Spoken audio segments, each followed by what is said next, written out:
बोले गंगा मैया की जय।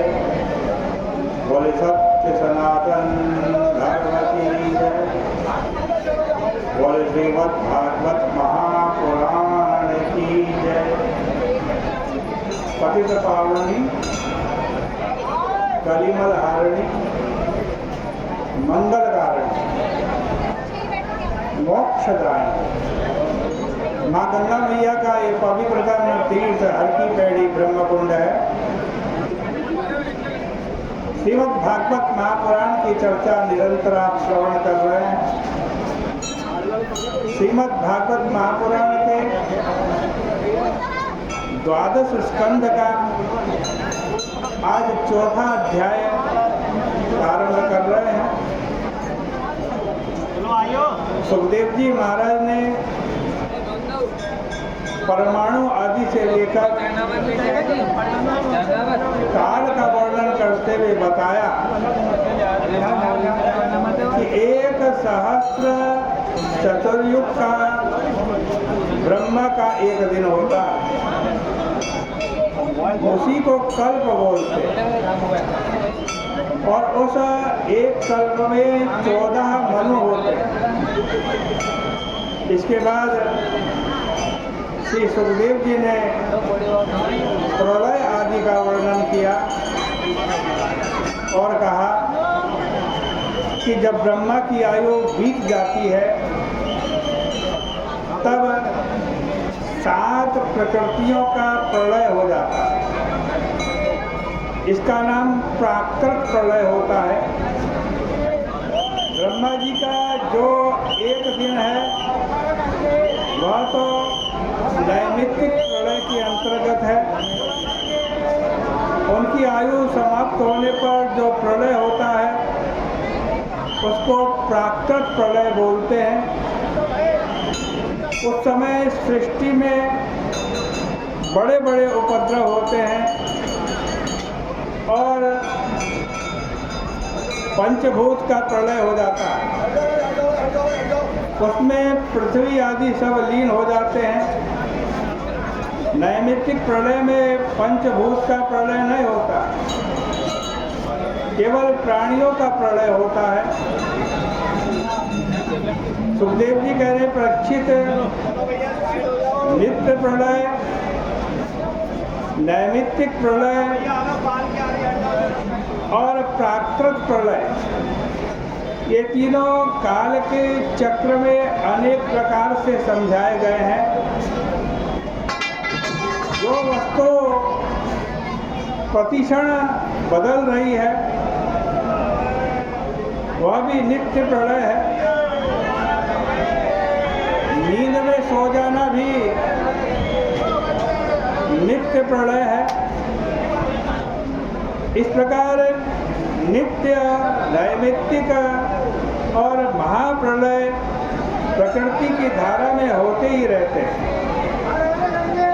महाप्रलय होता है फिर सृष्टि हो जाती है, लेकिन जो आत्यंतिक प्रलय है वह काल की धारा में नहीं होता, क्योंकि काल की धारा अलग चलती रहती है।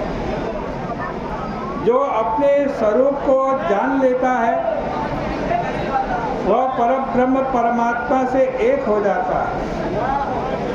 उसके लिए सृष्टि होती हुई भी नहीं सी हो जाती। यही ब्रह्म ज्ञान आत्यंतिक प्रलय है।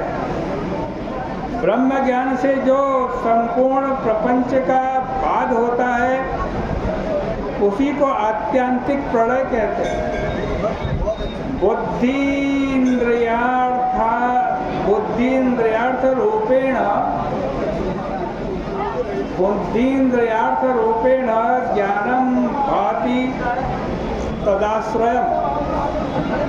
देखो, जो बुद्धि, इंद्रिय और विषय भास रहे हैं, दिखाई दे रहे हैं, वे क्या हैं? असल में जिस ज्ञान के आश्रित होकर ये भास रहे हैं वह आश्रयभूत ज्ञान है, इनके रूप में प्रकट हो रहा है। उसके बिना कोई दृश्य ही नहीं, उससे भिन्न और कुछ नहीं। जो आदि अंत वाला है वह तो अवस्तु है और ज्ञान वस्तु है। जैसे आँख है, रूप है और दीपक है, ये तीनों आध्यात्मिक, आधिदैविक और आधिभौतिक है, परंतु ज्योति से पृथक तीनों नहीं। ये सब बदलते रहते हैं और ज्योति ज्योति एक रहती है। इसी प्रकार बुद्धि, इंद्रिय और विषय, ये अपने से पृथक जो परमात्मा है उससे पृथक नहीं है। अवस्थाएं तो बुद्धि की होती हैं, ये केवल माया मात्र है। माया मात्रमिदं राजन् नानत्वं प्रत्यगात्मनि। इसलिए सुखदेव जी महाराज कहते हैं कि हे राजन, प्रत्यगात्मा जो नानत्व है यह माया मात्र है। जैसे आकाश में कभी बादल रहते हैं, कभी नहीं रहते,